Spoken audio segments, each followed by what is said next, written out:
नमस्कार न्यूज पंच को स्वागत करुछि मु तपन। राज्यसभा निर्वाचन को नहीं गणित एपट सेपट होउछि। किए भोट देबे, केउ विधायक नाकच करिवे एवं किए अनुपस्थित रहिबे ताहा कहिबा असंभव। किंतु वर्तमान जहाँ चर्चा होउछि जे बिजु जनता दल किछि विधायक हुए तो नवीन पट्टनायक को बिजु जनता दल को धोखा दे पारंती। ता पछर भिन्न भिन्न कारण तर्क मध्य दर्शा जाउछि। आमे से विषय आलोचना करिबा।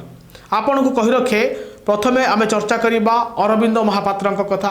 विजय महापात्र पुओ होउछंती अरविंद महापात्र। बिजु जनता दलर जतबेले प्रतिष्ठाता सदस्य थिले मध्य विजय महापात्र, ता परवर्ती पर्याय नवीन पट्टनायक विजय महापात्र सहित कौन कले ता सारा ओडिशा जानिछंती, आपण माने भी जानिछंती।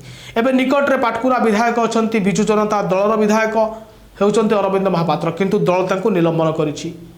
विजय महापात्र दिलीप रायंकर घनिष्ठ बंधुता अच्छी दीर्घ वर्षर। आउ जितेबाला पुओ को पार्टी निलंबन करा जाइछि, बंधु राज्यसभा छिड़ा होइछि, हुए तो अरविंद महापात्र दिलीप राय को भोट दे पारंती बोली गोटे चर्चा होउछि। सेहि भली सनातन महाकूट तांको मध्य निलंबन करा जाइछि। सनातन महाकूट जो निर्वाचन मंडल से जीतिछंती तांकर निजस्व भोट बैंक रहिछि। अर्थर अभाव नहीं सनातन महाकूट पाखरे। बिजु जनता दल तांको निलंबन कर सारी।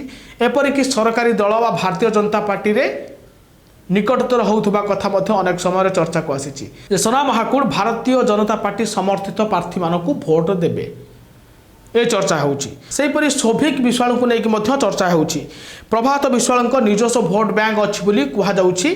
निर्वाचन मंडली रे नयन महांती भारतीय जनता पार्टी थिले मध्य एपर्यंत से प्रभावी होई पारु नाहंती। बीजेपी मध्य नुआ चेहरा खोजुछि। जदि बीजेपी रे जोग दे देले प्रभात होय तो तांको पई भल सुजोग मध्य रहिछि। तेणु बीजेडी रु विदा हेबार भय नहीं। प्रभात विश्वाल विदा होई सारिछंती। जदि क्रॉस वोटिंग कर देले तांको नवीन पट्टनायक बाहर कर देले भी सौभिक विश्वालंकर किछि क्षति हेबनी बोली चर्चा होछि। ओलटी फायदा हेबो सरकारी दल को गले। संजीव मल्लिक जे कि गत थर भद्रक निर्वाचन थे 2024 निर्वाचन में भंडारी पोखर जीति निरंजन पट्टनायक को हराई।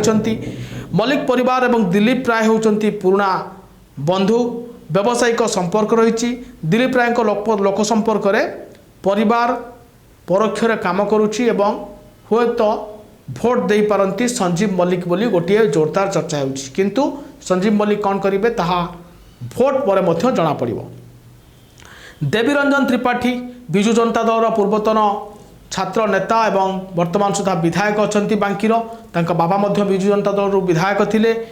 प्रभात त्रिपाठी दिलीप राय विजय महापात्र को कथा देइछंती कुआडे प्रभात त्रिपाठी।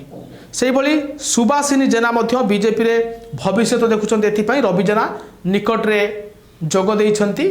भारतीय जनता पार्टी रे गतकाली जोग देइछंती। सुभाषिनी जेना मध्य नवीन पट्टनायक को भेटिचंती। सुभाषिनी जेना एबे रविंद्र जेना कथारे भोट देबे ना नवीन को कथारे भोट देबे ए कथा आपण विचार करि परिबे। से भली रूपेश पाणिग्राही को कथा मध्य कुआ जाउछि। तिरुपति पाणिग्राही को पुओ हेउचंती रूपेश पाणिग्राही। व्यावसायिक संपर्क तांकर रहिछि। ईडी सीबीआई भय रहिछि। तेणु दिलीप राय को भोट दे पारंती बोली गोटे चर्चा होउछि। विश्वरंजन मल्लिक बरीरु वर्तमान अनेक भोट रे विजय होइतिले चर्चार मध्य अछंती। बीजेपी को फेरिबाकू से वर्तमान व्याकुल होउचंती। कुआडे आर्थिक अनियमितता तांकर नारे अभियोग रहिछि एवं दिलीप राय को भोट देबे बोली चर्चा हेउछि। नवीन को पान्य देबा पई दिलीप को सहयोग करिया पई अनेक बिजु जनता दल रो पुराना नेता माने मध्य ए मौका खोजचंती नवीन पट्टनायक को हरेबा पई बा पाने देबा पई। मनोरमा महांती, सुदर्शन हरिपाल, रमाकांत भोई एमानक ना मध्य चर्चा हेउछि जे एमाने मध्य दिलीप राय को भोट देबे। तो निश्चय भाव में देखा बाकी रहिला जे जो मानक ना को लेकिन चर्चा होउछि एमान सतर दिलीप राय को भोट देबे ना बीजेडी सुप्रीमो नवीन पट्टनायक कथार परिचालित हेबे ताहा 16 तारिख दिन संध्यारे स्पष्ट हो जिवो। एभली तमाम अपडेट खबर देखिया न्यूज पंच सहित जोड़ी ही रहतु। आमको लाइक शेयर और सब्सक्राइब करंतु। नमस्कार।